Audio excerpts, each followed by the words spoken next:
A paz do Senhor. Cumprimento a todas as irmãs com a paz do Senhor. Louvo ao Senhor pela vida de cada uma de vocês que estão aqui. Gostaria de agradecer a irmã Iraneide pela confiança. Falar sobre assuntos da saúde é algo que eu gosto muito. Não é à toa que a gente está ali sempre lutando, labutando.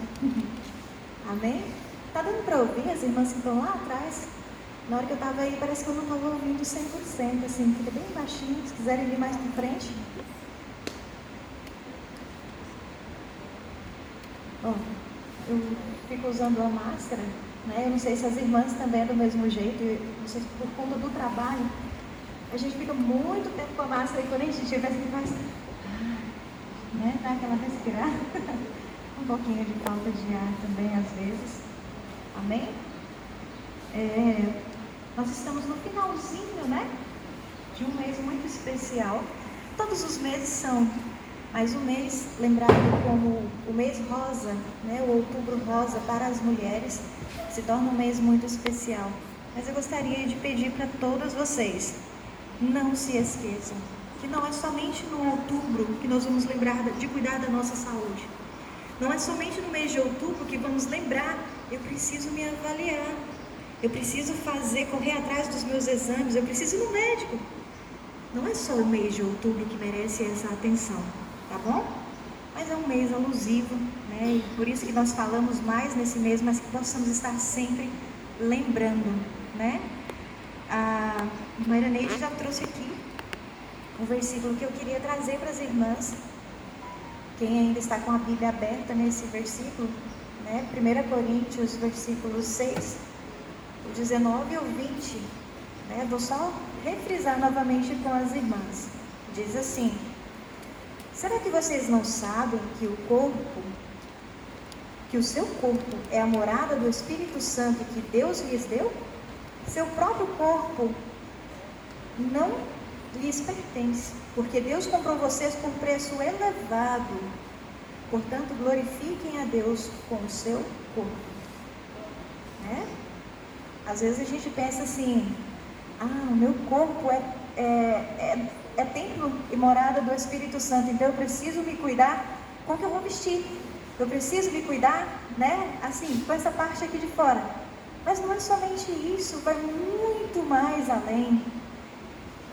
E o meu templo, o meu corpo, a minha saúde, né?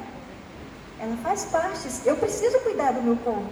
Esse corpo que Deus me deu, eu preciso cuidar, né? De tudo em mim. Então, levem a sério o corpo de vocês. Lembra que ele não é só de vocês. Vocês precisam prestar contas depois de tudo que vocês fizeram com ele. E aí, foram no médico? Pelo menos uma vez ao ano, 2 vezes ao ano, fazer aqueles examezinhos básicos, né? Muitos, graças a Deus, hoje em dia a gente tem muitos exames que são gratuitos, já ajuda um pouquinho, né? E quando precisa de algo mais elevado, a gente precisa gastar um pouquinho, mas a gente segura tanto para comprar uma roupa, para comprar isso, aquilo, outro, por que não cuidar da nossa saúde também? Não é verdade?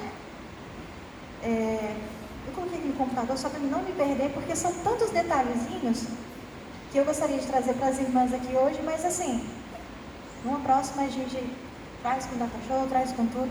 Eu não quero focar a doença em si, né? Prevenção ao câncer de mama. Quantos e quantos anos a saúde em si, ela veio focando só aquela questão, câncer, e traziam figuras, e traziam mais coisas.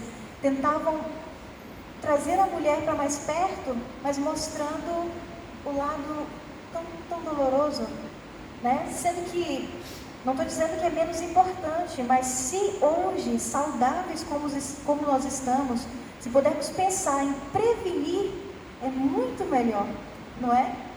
Prevenir uma pressão alta, prevenir um diabetes, prevenir qualquer que seja o problema, não é muito melhor do que depois eu ter que ficar tratando? Mas se eu tiver que tratar, vamos tratar. Se Deus deu conhecimento aos homens para curar doenças, para fazer vários outros procedimentos, vamos fazer. Amém? Amém. Vamos lá. O que é um câncer, afinal? câncer é um termo que abrange mais de 100 diferentes tipos de doenças malignas que têm em comum crescimento desordenado de células, que podem invadir tecidos adjacentes, que estão ali ao lado, ou órgãos à distância. Dividem-se rapidamente essas células e tendem a ser muito agressivas e incontroláveis, determinando a formação de tumores que podem espalhar-se para outras regiões do corpo. De uma forma mais, para a gente entender o que é o câncer, vamos focar lá no câncer de pele, né? Como é mais ou menos que acontece. A gente sabe que a grande maioria é devido ao fator solar, né? A gente se expõe muito ao sol, e a gente mora numa região que é tão fria, né? Até no tempo chuvoso faz tanto calor, o sol é abençoado, ele está ali para aquecer, e se a gente se expõe ao excesso e sem usar protetor solar, acho que quase ninguém tem esse hábito, vou sair, não quero passar protetor solar, não. Isso, com o passar do tempo, né, a gente pode adquirir alguns problemas. Na questão do câncer, por exemplo, câncer de pele, o que acontece? Quanto mais tempo eu fico à exposição do sol sem uma proteção adequada, as células da minha pele, elas começam a morrer. É certo, elas vão, no nosso corpo o tempo todo, as células estão nascendo, desenvolvendo, multiplicando, morrendo e sempre fazendo aquela troca. Só que quando eu me exponho em excesso à questão do sol, essas células elas começam a morrer de uma forma mais acelerada. Como elas começam a morrer de uma forma mais acelerada, o meu corpo ele diz assim, opa, bora trabalhar para a gente repor, e tem que ser rápido, bora, vamos desenvolver esse tecido aí, porque ela não pode ficar com a pele, né, com problemas ali. E aí essa formação acelerada, o que acontece? Pode ser que algumas células, né, comecem a ser desenvolvidas, reproduzidas, mas com erros, de maneira errônea. E elas começam a ir crescendo, e essas células errôneas podem se desenvolver muito rápido. E daí, algumas delas podem se tornar malignas, né? E se não descobertas ou tratadas a tempo, se torna um problema cada vez pior, e muitas das vezes o tratamento não seja tão eficaz. Entenderam? É meio complexo, mas a gente tenta explicar de uma forma mais tranquila, tá? Vamos lá. O câncer de mama é uma doença causada pela multiplicação desordenada de células anormais, como eu já falei. Todo mundo tem tendência a ter essas células. Graças a Deus, a gente tem um sistemazinho chamado sistema imunológico, que é como se fosse os guardas do nosso corpo, né? A nossa defesa. E quando a gente cuida muito bem da nossa saúde, que a gente vai falar mais à frente, o nosso sistema imunológico consegue meio que exterminar essas células quase que 100%. Por isso que a gente vê aquela questão, não é todas as mulheres que desenvolvem o câncer de mama, são algumas, né? E existem alguns fatores de risco. Então, cuidar do nosso sistema imunológico já ajuda, mas todo mundo tem tendência, todos nós, eu tenho células que estão desenvolvendo de repente de forma desalinhada, mas o meu sistema imunológico pode estar indo lá e lutando contra elas e exterminando essas células e não deixando virar algo pior, tá? Há vários tipos de câncer de mama, alguns têm desenvolvimento rápido, enquanto outros crescem lentamente. A maioria dos casos, quando tratados adequadamente e em tempo oportuno, apresentam um bom diagnóstico. Só uma estimativa, que são levantados às vezes pelo Ministério da Saúde, pelo INCA, Instituto Nacional de Câncer. Para esse ano de 2021, era estimado 66.280 novos casos de câncer de mama. Não estamos falando dos casos que já existiram, mas casos de mulheres que foram procurando serviço ou que foram detectando algum problema e que evidenciou que realmente é o câncer de mama. É um número muito grande, né? Mas se a gente olhar por um certo lado, é um número alto, né? Aqui não consegui achar em termos, mas de repente metade dessas mulheres, ou mais da metade dessas mulheres, podem ter diagnosticado bem no início, e já estão em tratamento, né? E com grande chance de cura. Amém? Número de mortes, 2019, porque às vezes esses dados, a gente não consegue pegar eles 100%, conforme vai passando, e com a pandemia algumas coisas atrasaram.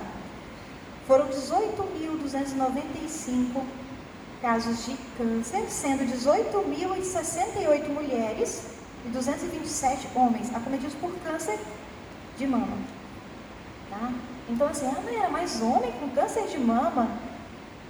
Se pegarmos todos os casos de câncer de mama, né, no nosso país, 1% desses casos é de homem, são homens com câncer, né? E às vezes a gente pensa assim, mas só a mulher que precisa se conhecer, né, tia Rosana? Só a mulher que precisa palpar, tentar descobrir alguma coisa, se tem alguma coisa alterada ou não. Estão errados. Chegar em casa, multipliquem essas informações para o seu esposo, para os seus filhos. Eles precisam conhecer também o corpo deles, tá? Na minha equipe, ele não está mais com a gente, mas o dentista da minha equipe, um senhor, ele tinha a mama um pouquinho mais aumentada, a gente fala ginecomastia. Isso hoje é muito comum entre os homens, né? E aí ele começou um dia numa palestra, a gente falando e tudo, e ele foi fazer a palpação, e ele não achou o nódulo, e ele ficou preocupado, e ele foi para fora e foi procurar tratamento e tudo, e fez tudo direitinho, e graças a Deus não era maligno, né? Era algo mesmo que só exigia um certo tipo de tratamento, e ele correu atrás, né? Mas assim, ele poderia fazer parte da estatística masculina, né? Existem 3 tipos de câncer de mama. A gente fala o carcinoma, quando fala câncer, carcinoma ductal, carcinoma lobular, são nomes esquisitos, né? E o inflamatório. Se você lembrar lá naquela fase de quem amamenta, a mama, ela tem uns canalzinhos por dentro, que é por onde vai sair ali o leite, né? Então a gente existem alguns tipos de câncer que podem atingir justamente aqueles canalzinhos ali, que é o carcinoma ductal, são os ductos, né, por onde sai o leite. E tem o carcinoma lobular, que é o mais comum entre as mulheres, que é justamente a massa mamária. Quando você se palpa, você sente vários tecidos lá dentro, né? Não é só a pele, não é só gordura e só a musculatura que está por trás. A gente tem um tecido ali lobular, onde tem toda a produção do leite, né? Quando a mulher está amamentando ali o seu filho, tem toda aquela produção. Então, grande parte do câncer, a maioria está relacionada justamente àquele câncer nessa região do tecido mamário em si. E no caso dos homens, está mais relacionado ao câncer por inflamação, né? Então, assim, sempre a gente precisa observar qualquer tipo de inflamação que exista na mama. Na grande maioria, é algo tranquilo, mas só dá para saber se é algo tranquilo depois que a gente passa por uma avaliação com o médico, ou quando ele solicita alguns exames que você fala, estou tranquilo. Porque só de olhar, a gente não pode dizer, isso é maligno, isso não é, tá? A gente precisa sim ir ao médico. Como detectar um câncer de mama? A gente tem várias medidas. Por muito tempo se falou que o autoexame da mama, que é aquele que a gente faz em casa, é essencial, que toda mulher tem que fazer, que a gente precisa, né? Ele é muito bom, mas hoje em dia, com tudo que vai avançando, quanto mais estudos a gente vai fazendo, o autoexame ele é algo essencial, mas ele não é o primeiro, não é o melhor, tá? Mas o mais importante, é muito mais fácil para mim como enfermeira, quando uma paciente vai passar para fazer o PCCU e ela pede para fazer o exame de mama, o exame clínico. Quando ela já chega e fala assim, Nayara, eu estava lá em casa esses dias, e aí eu fui fazer a palpação, que eu faço todo mês, uma vez no mês lá, e aí eu senti uma coisa diferente. Você pode avaliar para mim? Fica muito mais fácil para o profissional da saúde avaliar, né, já procurar e já saber que ela detectou de uma coisa que não estava ali. Por isso a importância da gente se autoconhecer, né? Hoje estou com a pele bonita, amanhã eu amanheço com uma espinha de trás da minha orelha. Eu, né, como hábito que eu tenho de estar sempre avaliando e tudo, eu sei que nasceu uma espinha ali. Mas qualquer outra pessoa que me olhar não sabe, né? E às vezes aquela espinha está doendo, está me incomodando, só eu sei. Mas quem está ali na minha frente não sabe. Então, por isso a gente precisa se conhecer. Hoje está normal, amanhã, nossa, tem um negócio estranho ali, tá? Eu gostaria da gente avaliar direitinho. Quem está com o celular na mão agora vai ter que soltar um pouquinho. Eu sei que vocês já sabem mais ou menos, ou sabem como é que fazem, já tiram de letra como é a questão do autoexame. É muito importante um espelhozinho lá, legal em casa, né? Não precisa ser muito grande, mas você precisa, além de tocar e se conhecer, você precisa ver, né? E existem algumas situações que a gente precisa detectar. Um detalhe, é orientado que a gente faça o autoexame em casa, pelo menos uma vez ao mês. Agora, pelo amor de Deus, para quem ainda menstrua, não façam no período menstrual, não façam uma semana antes da menstruação. Vocês vão achar tanta coisa, vão pensar que estão, meu Deus, eu estou cheio de problema, todo lugar que eu toco está doendo. Mas não é problema, ali é porque são condições hormonais, né? Tanto é que a fase do estresse, ninguém tem TPM aqui, né? Só eu. A fase do estresse, né? A fase das dores de cabeça, que se o marido passa perto, nem fale comigo, nem olhe para mim, que eu já estou imaginando. Então, né? Todo mundo passa por isso. Somos seres humanos, somos mulheres, somos especiais por isso, né? Mas, por favor, não façam o autoexame das suas mamas em casa nesse período, tá bom? Senão vocês vão se encucar e aí é complicado. De preferência, depois do período menstrual, quando você já passou assim, igual, desceu a menstruação, 7 dias depois, 8 dias a 10 dias, você faça o teu autoexame de mamas. Ah, tem gente que faz todos os dias do mês. Gente, não precisa. Desencuquem um pouquinho, uma vez ao mês é o suficiente e no período certo, tá bom? O que a gente precisa verificar? Quando você estiver na frente, eu vou soltar o microfone um pouquinho e vou tentar falar mais alto, tá? Na frente do espelho, em casa, dá pra ouvir? Vocês vão chegar na frente do espelho aí, sem roupa, tá? É só você e o espelho, e Deus, né? Mas assim, sem a roupa, e aí você vai colocar a tua mão, primeiro com as mãos, né, para baixo, dá uma olhadinha nas suas mamas, as duas. Observa a questão do formato, tá? Tá dando para ouvir? Observem a questão do formato da mama, tá? Existem a grande maioria que sempre uma mama um pouquinho maior do que a outra, né? Se vocês observarem para as mães, para as mulheres que já tiveram filhos, menino às vezes mama mais uma mama do que a outra, não quer saber da outra, é aquela confusão, né? Mas assim, essa parte de um pouquinho a mais, um pouquinho a menos, faz parte da nossa simetria. Esse lado do meu rosto não é igual a esse outro lado. É bem parecido, mas não é igual, tá bom? Então assim, não são esses detalhes que vocês vão estar observando 100%. Colocou aqui, depois a mão na cintura, e aí observe se a mama faz o mesmo movimento, tá? Depois coloquem as mãos atrás da nuca e observe se essas mamas se elevam da mesma maneira, tá? O movimento tem que ser igual. Não adianta uma mama subir mais do que a outra, tá? Às vezes uma sobe e a outra fica. Tem alguma coisa errada ali, tá?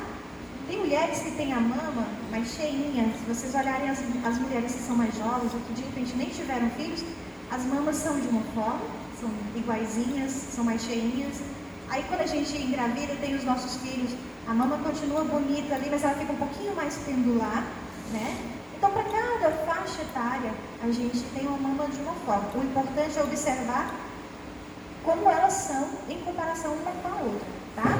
Então, qualquer mão na nuca, uma mama subiu, a outra ficou. Observa a questão do mamilo, tá? O mamilo, ele aponta para o mesmo, sempre na mesma direção. Então, se eu tenho um mamilo que está assim, de repente, opa, peraí, eu estou me olhando no espelho, eu estou com o meu mamilo, que é o biquinho do peito, um está assim. Tá pra cá, o outro tá assim, ou assim, né? Assim, eles começam a apontar de maneiras diferentes. Você vê que tem alguma coisa que parece que está repuxando. Às vezes você vai olhar também para a tua mama, né? E ela tem um afundamento. Opa, peraí, tá afundada aqui. Que coisa estranha, porque geralmente elas são arredondadinhas. Mesmo que elas são bem mais pendulares, mais flácidas um pouquinho, mas às vezes essa questão do afundamento ali não é normal. Ou às vezes você só de olhar, você olha e tá alto, tem tipo um caroço, tá? Esses são sinais que a gente precisa ter bastante atenção. E não fica guardando só para si não. vá procurar um profissional da saúde e de lá ele vai avaliar e vai solicitar o exame mais adequado, tá bom? Tem aquela questão que você já deve ter ouvido muito, se sai algum tipo de secreção. Não é normal sair secreção das mamas, do mamilo, tá? A não ser que seja uma mulher grávida, que já começa a produzir leite, ou uma mulher que esteja amamentando. Vai sair leite, vai estar derramando o tempo todo, tá? Não importa se seja um líquido clarinho, se seja um líquido amarelado, ou avermelhado, acastanhado, não importa.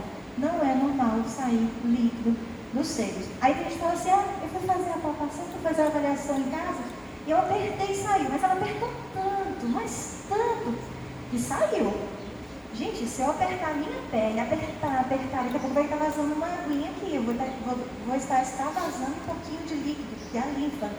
Então, do mesmo jeito ela no seio, sem falar que você pode machucar o teu seio, tá? Então, a melhor maneira de você observar a questão dos líquidos, que podem sair ou não da mama, para a gente ficar tendo atenção, quando você chegar em casa, toda vez que for tirar o sutiã, observa o teu sutiã, tá? Às vezes no dia a dia, fazendo as atividades do dia a dia, quando você chega, você tira, opa, tem um sutiã bem aqui, na altura que estava o meu mamilo aqui no sutiã. Vamos prestar atenção. Quando a gente aperta, é só simplesmente a gente pega e aperta um pouquinho, não é apertar para espremer para sair alguma coisa não, tá bom? Outra coisa, quando você estiver debaixo do chuveiro, com a pele molhada, sem roupa, né? Passa bastante a mão lá no sabonete e aí você começa a fazer então a sua palpação, conhecer o teu organismo. E detalhe, usa bem esse movimento dos teus dedos. Tua mão, ela é perfeita para fazer isso. Só que a gente vai avaliar, tem gente que avalia muito só a mama. Não é só a mama, a gente precisa começar um pouquinho acima aqui da axila, debaixo do braço, crescendo, se aumentar, né? E ele sempre pede um exame de rotina. Então, no teu caso, já sabe que ele já tem aquele carocinho ali. Mas tem que fazer os exames de rotina, tá? Todos os anos, cada mulher é um caso. Tem médico que pede de 6 meses, tem que retornar para fazer um exame, ver como é que está desenvolvendo. Tem mulheres que eles passam um tratamento, às vezes medicamentoso ou hormonal, que seja, cada um é um caso. E aí ele pede, olha, todo ano você vai fazer. Muitos casos diminuem por si só, outros casos ele fala assim, olha, não está diminuindo, é benigno, é tranquilo, não é câncer, mas vamos retirar? E se doer, né, ele já fala, vamos retirar, não é retirar a mama, vamos retirar o nódulozinho, né, que está surgindo, que está continuando ali e não quer diminuir. No meu caso fez punção. Fez a punção, né? Do maior, que são vários. Isso, porque alguns deles, mesmo que seja nódulos, mesmo que sejam alguns caroços que não doem, ou que não dói não, que assim, não é maligno, não é câncer, mas às vezes ele incomoda, ele dói. E quanto mais ele crescer, quanto mais ele expande ali naquele tecido mamário, fica mais doloroso. Então, em alguns casos eles fazem ou a punção, já vi casos de colegas que fizeram mesmo a cirurgia, o médico cortou ali, foi lá e tirou aquela lesãozinha, né? Mas sempre fazendo acompanhamento, para ver se não vai continuar, né, nascendo outros. Né? Tem muitos casos que não são nódulos, não são tumores cancerígenos, mas são cistos. E muitos desses cistos doem bastante. Quando chega o período menstrual mesmo, que as mamas estão mais inchadas, essas mulheres reclamam muito mais de desconforto. Eu já vi mulheres que tinham bastante cistos por questões hormonais, e quando chega o período menstrual, a mama drena muita secreção clarinha, mas elas estão em acompanhamento o tempo todo, sabem que tem esses cistos, e o médico sempre ele fala, elas já estão em tratamento, olha, são cistos, são benignos, não é maligno, mas se continuar incomodando demais, a gente vai começar, ou faz a punção, existem muitos procedimentos, ou puncionam, né, eles tiram aquela secreção ali, daquele cisto, vazam ele, ou eles fazem cirurgia e retiram, tá? Então assim, cada caso é um caso. Tia Rosana com certeza está fazendo o acompanhamento para ver o desenvolvimento, né? Se aumenta, se diminui, se cresce, né? Tem que fazer sempre essa avaliação, mesmo que seja benigno. Respondi? Amém? Observar também, gente, a questão da temperatura da mama. Mas não adianta eu chegar em casa hoje, eu tiro o sutiã e deixa eu avaliar. Vai estar quente, porque estava com sutiã. Então, assim, dá uma folguinha ali, tira o sutiã, deixa a mama respirar e depois vocês resolvem fazer a avaliação, tá bom? Tem mulheres que chegam pra gente no consultório, quando ela fala assim, Nayara, tem alguma coisa que está alterada. Quando a gente vai olhar, você olha a mama toda, você vê uma mama parece que está mais inchada. E você percebe que ela está sentindo dor ali. E você palpa, eu não sinto o nódulo, mas eu sinto que ela está aumentada naquele local, está bem avermelhado e quente. Quando você palpa assim, está quente. Nessa hora a gente passa para o médico para ele pedir algum exame, né? E na grande maioria, se necessário, né, se não tiver na faixa etária ainda, mas ele pode pedir uma mamografia, ou se for uma mulher mais jovem, ele pode pedir uma ultrassom para começar a fazer uma avaliação.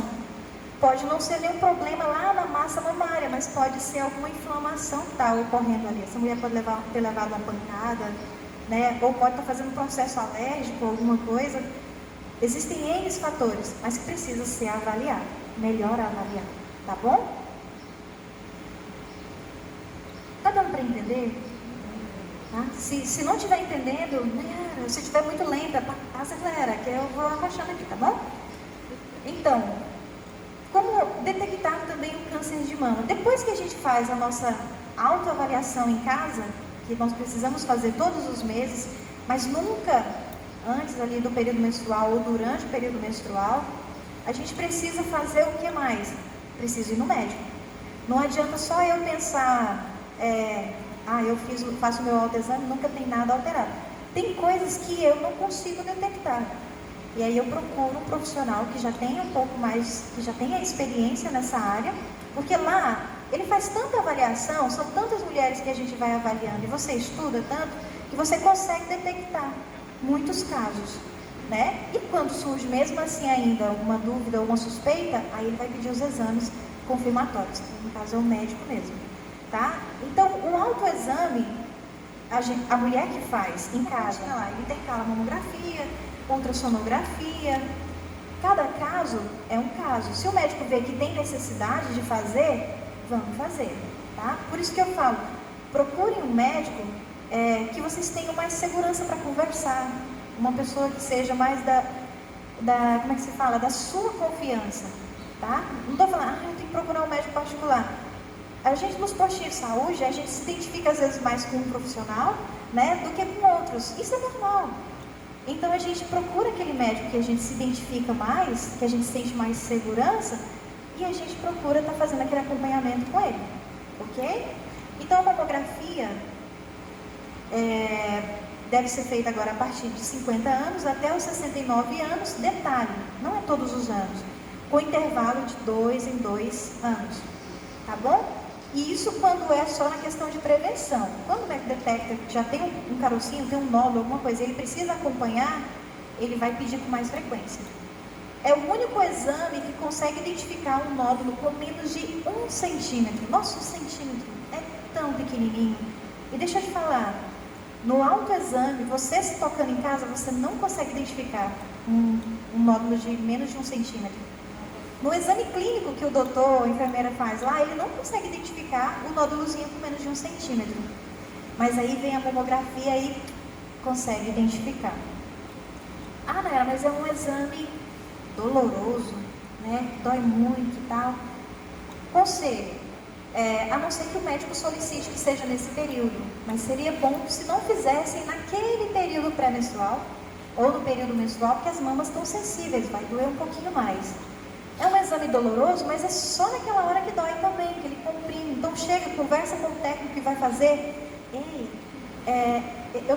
Eu sinto muita dor nas minhas mamas, então assim, pega leve um pouquinho. Ele vai ter um pouquinho mais de cuidado, porque ele está vendo que tem um ser humano ali de trás, ali por trás daquela máquina, que precisa de um cuidado a mais, né? E às vezes uma boa conversa, a gente tranquiliza e parece que faz tão mais rápido, a gente perde aquele medo, não é? Quando a gente vai para o médico, a gente chega tremendo. Quando a gente sai de lá que tem uma boa conversa, a gente chega e parece que lavou a alma, não é verdade? Então, da mesma forma, quando a gente vai fazer a mamografia, tá? É um exame que dói ali, porque ele vai comprimir. É uma máquina que vai comprimir a tua mama, né? E vai tirar ali como se fosse uma foto por meio de radiação. Ah, Vera, mas por que não se faz mais então mamografia como antigamente, 40 anos? De mulheres com menos de 40, é claro que em alguns casos o médico vai pedir, cada caso é um caso, mas não como uma questão de rotina, porque é radiação, né? E hoje em dia a gente já entende que a radiação em excesso é um fator de risco para gerar câncer, né? Que se dirá do câncer de mama. E a ultrassonografia, que é a ultrassom. Gente, mulheres que já passaram pelo período, a grande maioria das mulheres que já passaram pela menopausa, que já pararam de menstruar, as mamas são um pouquinho mais tranquilas, não são tão dolorosas. Mas uma mulher que ainda está no seu período, né, a mama mais volumosa, às vezes o médico, uma mulher com seus 30 anos, tem meninas com 20 anos que já apresentam nodulações, cistos, precisam fazer acompanhamento. O médico, na grande maioria, pede ultrassom. Porque não dói, é como se fosse uma ultrassom abdominal, só que feita na mama, né? E às vezes o médico pede mamografia, pede a ultrassom, não é? Sempre solicita uma coisa ou outra, ou as duas coisas também, porque às vezes ele acha um nódulo lá na mamografia e ele precisa fazer uma certa diferenciação. Então existem detalhes que na ultrassom eu consigo ver a respeito daquilo que eu já encontrei na mamografia, tá bom? Fatores de risco. O que é fator de risco?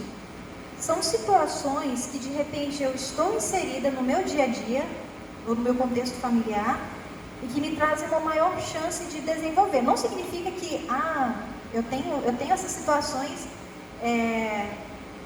na minha vida e eu vou ter, certeza que eu vou ter. Não. São fatores que aumentam a minha chance de desenvolver, tá? E na grande maioria, alguns casos a gente consegue reverter. Vamos lá. Menarca precoce. O que é menarca? Menstruação. Menstruação precoce. Meninas que menstruaram de repente antes dos 12 anos. Tá? Eu já tive casos de meninas que menstruaram com 9 anos. Hoje, com seus 13, 14 anos, já estão mulherão, formadão, tudo. E eu vejo muitas meninas que de repente nem menstruaram, ainda estão assim, tudo nem desenvolveu 100% ainda, mas essas já menstruaram muito cedo.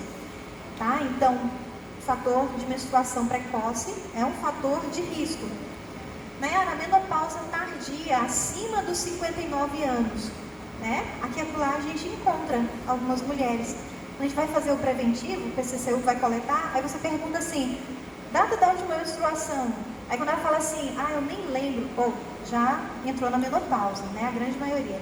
Já existem muitas mulheres idosas, né? Eu ainda estou menstruando, ainda dessa minha menstruação. Então assim, 59 anos acima é um fator de risco, tá? Entendam, não é que essa mulher ela vai desenvolver o câncer, é só um fatorzinho a mais que predispõe ela a desenvolver, tá? O histórico familiar. Então, se eu tenho alguém na minha família, né? Por exemplo, se a minha mãe teve câncer de mama, eu tenho grande chance de desenvolver, tá? E aí, se eu tenho, por exemplo, dois familiares que de repente não são da minha família, não é minha mãe, não é minha irmã, mas é minha tia, minha avó, se eu tenho até 2 familiares, né, que não é de primeiro nível, e que tiveram câncer de mama antes dos 50 anos, a minha avó antes dos 50 anos, e a minha tia antes dos 50 anos também tiveram câncer de mama, eu tenho um fator histórico, né? Uma hereditariedade também. Mas aí eu tenho a minha avó que teve câncer de mama e ela tinha uns 70 anos. Não é meu fator de risco mais. Tá bom? Até os 50 anos, parentes que não sejam ligados diretamente, se eles tiveram câncer, eu tenho o fator de predisposição familiar. Se não, se é acima disso, aí eu já não tenho mais esse fator. Fator reprodutivo. Antigamente, as mulheres se casavam muito cedo, né? Se a gente for conversar assim com muitas irmãs, antigamente, seus 15 anos, já tinha muitas irmãs que já tinham até seus filhos, já estavam casadas, já tinham filhos, né? Muitos filhos. Hoje em dia, com essa correria, e hoje em dia a mulher, ela quer estudar mais, ela quer... E aí, ela pode até casar, mas os filhos vão... depois. E aí hoje em dia a gente encontra muitas mulheres depois dos 30 anos engravidando. É normal você encontrar mulheres chegando perto dos seus 40 anos, eu estou grávida, né? Entra para gravidez de alto risco, às vezes está tudo bem, corre tudo bem ali na gravidez, mas tem que ser bem acompanhada. Só que essas gravidez acima de 30 anos, para aquela mulher, ela já joga um fator de risco para aquela mulher também, a predisposição na questão do câncer de mama, tá bom? Segundo a literatura, segundo os estudos, a mulher, ela deveria ter seus filhos, não estou falando para fazerem isso não, e quem quer engravidar, engravida, gente, tem que ser feliz, é só cuidar direitinho. A mulher até os seus 25 anos já deveria ter tido todos os seus filhos, né? Não é o que acontece hoje, tá? Porque aí a mama, o tecido, o nosso corpo, ele está todo novinho, preparado para aquelas grandes transformações do nosso organismo. Quando a gente completa mais de 30 anos, né? E aí, finalmente eu vou engravidar. Minha irmã, por exemplo, ela está com 32 anos, e agora que ela teve a primeira gravidez dela. Tá lá, vai vir o Davi com fé em Deus, firme e forte. Mas assim, é um fator de risco para ela. Com 30 anos agora, 32 anos, ela resolveu engravidar. O que acontece? Vamos voltar para ela lá. O organismo dela, o tempo todo, estava preparado para qualquer momento uma possível gravidez, né? E aí as mamas, sabe que cresce, né? Durante a gestação, começa a preparar para produzir leite e tudo. Depois a amamentação. Só que aí eu vou deixando para lá. E com isso, muitas mulheres vão tomando muito hormônio também, né? Estão prevenindo. Quando finalmente ela engravida, o corpo dela fica tipo assim, ele estava adormecido. Opa, peraí, tá grávida, bora trabalhar, bora. Vamos inflar esses lóbulos do tecido mamário aí, porque daqui a pouco ela precisa amamentar. E nessa correria, nesse aceleramento do teu organismo, é a chance de começar a replicação errada. Né? Começa alguma célula de repente replica ela de forma errada e ela vai se crescendo cada vez mais e daí um tumor, tá? Tratamentos hormonais, a gente tem muitos casos de mulheres que estão, quando entram na menopausa ou estão perto de entrar ou já saíram da menopausa, já parou de menstruar, mas tem muito aqueles fogachos, né? Aquele calorão, tem aquela coração fica meio disparado, né? De volta e meia. Tem mulheres que falam assim, eu tô com problema, meu coração, eu tô com problema de coração. Não é. É uma taquicardia. Dá pra ouvir? Dá pra ouvir sem o microfone? Melhorou? Ah, não, melhorou aqui. Às vezes a mulher pensa, tô com problema de coração, porque eu tô com o coração acelerando. Aí vem aquele calorão, às vezes no meio da noite, aquele calorão mesmo. E só esquenta, interessante, esquenta só daqui para cima, né? E aí, se você tivesse como verificar a temperatura, pode subir até 4 graus, 5 graus, tranquilamente, nessa região aqui, né? Só para vocês entenderem. Isso recebe o nome de fogachos, acontece com muitas mulheres. Uma minoria não sente nada, mas outras, né? Então, existem mulheres que chegam no médico, o médico fala, vamos fazer reposição hormonal. Melhora aqueles sintomas, mas podem aumentar a chance de câncer de mama. Porque é hormônio, tudo que mexe com o hormônio, tudo que mexe com o nosso organismo, tá? Então chega no médico e fala, para quem já faz, pede para o médico avaliar, ter um pouquinho mais de atenção e fala assim, doutor, tem medicamento natural para isso, não tem? Então vamos para esses medicamentos também, tá? Hábitos de vida. Quem é que tem o hábito de fazer uma caminhadinha aqui? Tem muitas irmãs que estão na base de pedalar, né? A mãe Irene veio direto ela nas fotos. Amém. A gente precisa mesmo se exercitar. E outra, essa pandemia veio para nos deixar bem quietinhas em casa, né? Eu engordei, eu já estava gordinha, engordei na pandemia mais um pouco. Porque a gente fica mais sedentário, mais quieto, né? Não posso sair não, porque senão eu acabo pegando o vírus. Graças a Deus está tranquilizando, mas não podemos afrouxar ainda esses cuidados com máscara, álcool, higienização das mãos. Então, assim, o nosso hábito de vida conta muito. Se você tem uma vida saudável, ótimo. Se você não tem uma vida saudável, vamos fazer o possível para modificar isso aí. Ingestão excessiva de álcool, graças a Deus, não é o nosso caso, né? Mulheres do Senhor, nós somos, nesse lado aí eu tenho certeza. E o tabagismo. Porque o álcool e o tabagismo, eles mexem com a nossa imunidade, nosso sistema imunológico. E a gente, não tendo defesa suficiente, qualquer problema vai virar um problemão. Até uma gripe vira um problemão quando a nossa imunidade está baixa, não é verdade? Irmãs, um detalhe, para a gente saber se a gente está com o peso adequado ou não. Irmã Iraneide, qual a tua altura? 1,64? 1,64. Esquece 1 metro e lembra do 64. O peso dela deveria estar em torno de 64 quilos ou 3 a 5 quilos a mais, um pouquinho ainda, estava dentro do peso normal. Acima disso, é sobrepeso, aí vai para obesidade e assim por diante. Entendeu? Às vezes a gente tem que fazer aquele cálculo, tudo, tem gente que não lembra do cálculo ou é ruim de matemática, mas assim, lembra direitinho. Por exemplo, eu tenho 1,65 m. Não perguntei pelo peso da irmã Iraneide, vou revelar o meu. Estou com 1,65 m, estou com 82 quilos. Sobrepeso não, estou com obesidade. 85? Olha, ela revelou ali, está acima do peso. Eu estou acima do peso.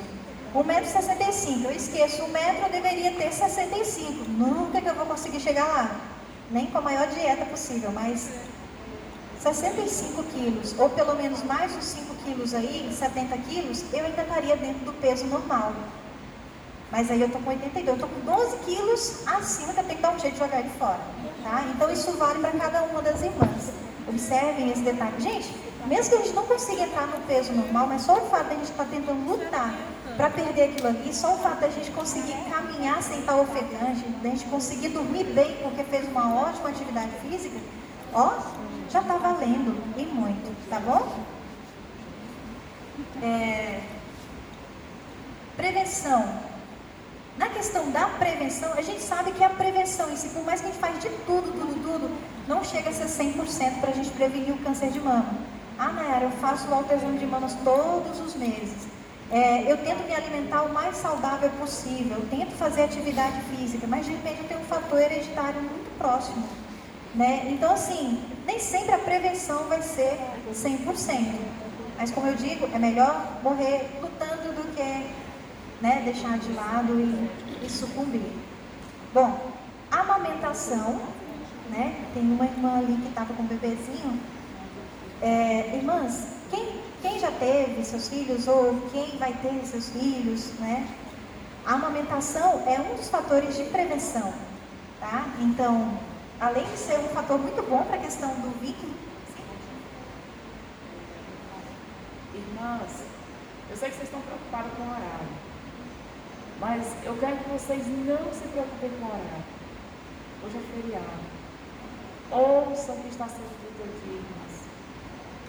Assim, o que a Nayara está falando para nós aqui nesta manhã é muito importante.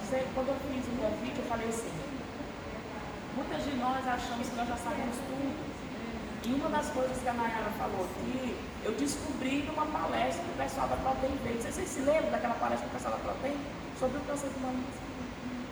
Descobri numa palestra. Então, assim, talvez a gente pense que já sabe tudo, mas nós vamos ter coisas novas que nós estamos aprendendo. Eu já aprendi coisa nova aqui hoje. Tá? Então, assim, eu quero que vocês fiquem, descansa a alma. Tá bom? Hoje eu estou com 85 quilos, Nayara, mas eu estava com 94. Então, assim, estou correndo atrás. Eu quero chegar lá aos 70, se não aos 68, 67. Tá entendendo? Isso é um esforço muito grande. Então, vamos. Espera só um pouquinho, tá bom? Tem um feriadão aí para nós colocar essas coisas em dia. Tá bom? Vamos aproveitar o máximo. Irmãs, eu peço desculpa, eu nem estava olhando para ali, eu tenho esse probleminha, mas assim, me dê mais 10 minutinhos? Eu falei assim, ó, irmãs, até 10 horas a gente sai aqui. Então pode. Acho que ainda tem o café da manhã. Nayara, é lá na frente. É lá. Lá na frente. Lá o relógio. Lá atrás. Ah, vi! Agora que eu vi! Meu Deus! 9h27. Me deem mais 10 minutinhos, tá bom? E eu finalizo aqui. Desculpa, irmãs. Eu não estava olhando para o relógio aqui. A gente vai se empolgando, é tão gostoso falar. Então, alimentação equilibrada. Às vezes a gente para olhar e fala assim, ai meu Deus, se for pra gente comer tudo que é saudável, fica tão caro, né? Eu costumo falar muito para as mães, lá onde eu trabalho, para as mulheres. Gente, frutas eu sei que é muito caro. Você vai comprar, tudo tá caro, tudo encareceu.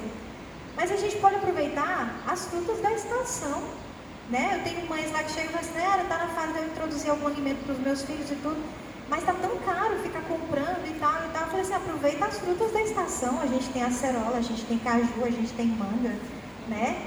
A gente está na época da manga. Direto eu estou procurando as chácaras por aí para buscar manga lá para os meus filhos, porque, né? Então assim, vamos aproveitar também a estação, tá? Quem tem como colocar lá um vasinho em casa, né, que pega um pouquinho de sol ali, planta tua hortaliçazinha, uns 2 pezinhos de couve, tu faz maravilhas com 2 pezinhos de couve em casa. Não precisa estar indo comprar o tempo todo. Cheiro verde, né, um tomatinho, dá pra gente guardar, plantar, sem ter muito espaço em casa. Controle da obesidade. A irmã Iraneide está de parabéns. Vamos sugar um pouquinho dessa energia da irmã Iraneide e tentar fazer o mesmo? Eu estou precisando fazer isso também. Mas eu vou conseguir também. Atividade física, né? Tia Rosana, ela é expert nessa parte. Ela não sossega nem um minuto. Controle do consumo de álcool e tabaco. Não é o nosso problema, graças a Deus. Disso aí a gente está livre, né? Formas de tratamento. Mas aí vamos olhar assim, a gente estava falando o tempo todo de prevenção. E aí, de repente, Nayara, não é mais o meu caso. Eu tenho um câncer de mama, foi detectado. Existem algumas maneiras de tratamento, tá? Então nós temos a mastectomia parcial ou total. Eu sei que as irmãs já conhecem pessoas, né, que de repente já submeteram a algum procedimento. A mastectomia nada mais é que a retirada ali, não só do tumor, mas parte da mama, a parcial. Tem a total, que de repente ele tira a mama inteira, né? E aí mexe com o psicológico das mulheres e tudo. Mas hoje, até mesmo pelo SUS, essas mulheres, depois de um certo tempo, que já finalizaram o tratamento e tudo, tem como fazer tipo uma reconstrução ali da mama. Em Araguaína, eu lembro de ver várias mulheres, quando eu estava estagiando ali, que colocaram silicone, então fica com a mama volumosa para equiparar uma a outra, mas aí não tem o mamilo, né? O que eles faziam? Eles faziam uma tatuagenzinha lá no mamilo, tatuavam uma areola, né? E ficava, se você olhasse, olha, né? Se você olhasse de pertinho, você via que não era, mas de longe, a roupa e tudo, você olhava assim, nossa, que bonito, tá perfeito, né? Então existem muitas formas, eles se preocupam muito com a questão psicológica também daquela mulher. Depois da mastectomia, né, que é feita assim, no caso, se for um caso de retirada, parte do seio ou do seio, da mama inteira, às vezes eles abrem um pouquinho mais e tiram também as glândulas que estão aqui em volta, né, nas axilas, eles fazem aquela retirada, eles associam com alguns tratamentos. E isso depende de cada caso. Radioterapia, ou a quimioterapia. Né? A radioterapia ela é mais focada ali naquele local, né? Então se de repente existe algum tipo de célula a mais ou algum outro nódulozinho que estava começando a surgir, a radioterapia ela consegue detonar ali aquelas células cancerígenas. A quimioterapia ela já é mais naquele sentido, já ouviu falar a questão de metástase? Começou o câncer aqui, de repente, tem em outro lugar, foi para outro lugar, né? Porque as células viajam pelo sangue e vão para o corpo todo. Então, às vezes, o médico indica mais a quimioterapia porque ela tem chance de desenvolver em outro lugar, aquele tipo de câncer. Então, fazem a quimioterapia. A questão da radioterapia, ele mata somente células cancerígenas, as células que estão alteradas. Na quimioterapia, tem muitas pessoas que a gente acompanha, né? Nós tivemos irmãs que fizeram, tem muito sintoma, enjoo, né? Inchaço, perda de peso, tem a perda do cabelo, mas depois que terminar o tratamento do cabelo vai voltar a crescer de novo, tá? A quimioterapia ela mata tanto as células boas, mas ela mata muitas células, mata células ruins, mas mata muitas células boas. Por isso os sintomas que são mais, né, fortes. Mas é por um determinado tempo, né, e o número de sessões depende de cada caso. Hoje em dia já existe a hormonioterapia. Não sei se alguns de vocês já tinham ouvido falar dessas. São tratamentos novos, tá? Não chegou pra gente aqui, mas a gente já ouve falar muito desses casos. É tratado com questões de hormônios, tá? E associado a uma dieta muito restritiva, onde a pessoa não come nada que tenha açúcar ou carboidrato. não come farinha, não come mandioca, não come bolo, tá? Porque dizem que o açúcar, ele alimenta as células cancerígenas, né? Nutre as células ruins. Então, nesse tratamento, dizem que você faz, além de acompanhamento com hormônios, essa restrição alimentar, tá? Mas surte um bom efeito muito grande, principalmente para quem faz metástase, que o sangue começa a querer fazer câncer em outros locais do corpo.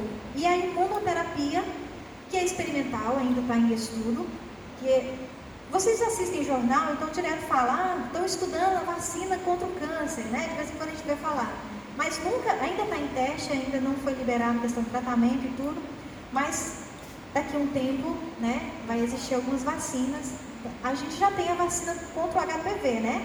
Os nossos adolescentes, as mulheres mais jovens com certeza já tomaram, que é contra, né, um vírus que provoca o câncer do colo do útero, né? Então vão existir daqui a pouco muitas e muitas outras vacinas. Conclusão: a prevenção é sempre o melhor remédio. Então, ame-se, cuide-se, faça acompanhamento com o seu médico e preste atenção nos sinais do seu corpo. Por isso a importância do que a tia Rosana falou aqui. Se toque. Gente, se eu não cuidar de mim mesma, eu vou ficar esperando pelo meu esposo, né, pelos meus parentes, para eles virem cuidar de mim, gente, não vai cuidar não. Então, cuide de você mesma. Se ame, toque as suas mamas, observe direitinho, se cuide, tá? Cuide do templo do Senhor, que não é somente de vocês. Amém? Eu gostaria de agradecer pela atenção de vocês. Mil desculpas pelo temático, foi quase 10 minutos ali, mas